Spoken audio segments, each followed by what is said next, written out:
Open your Chrome browser, then you will search for this particular name. You will search for CapCut version 11.8. So you just search for it like this. Automatically it's going to bring you a lot of version 11.8, and this particular version is completely free. So you'll be downloading this particular one that said CapCut, download CapCut video editor 11.8 for Android free. This particular one here, I don't know whether you understand, not the APK version, or you download, make use of this version here, download CapCut 11.8.1 for Android. So you will just tap on this particular one.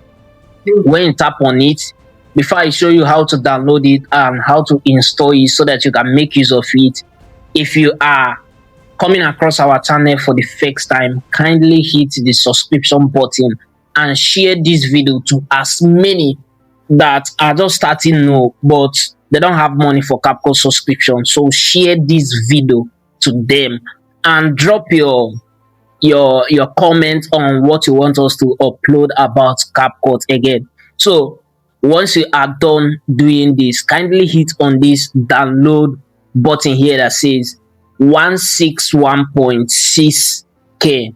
Then when you tap on it, automatically it's going to start downloading. But because I already have some CapCut in my device, I won't like to download this particular one. So once you download it, you can install it. If you get confused in any place, drop your question on the comment section. We'll be reading the comment section, and if you want us to do more elaborated video on how you can install it and make use of it, everything, just drop your comment section and we are going to do that. See you. If this worked for you, don't forget to come back to this channel and drop your test money. Thanks.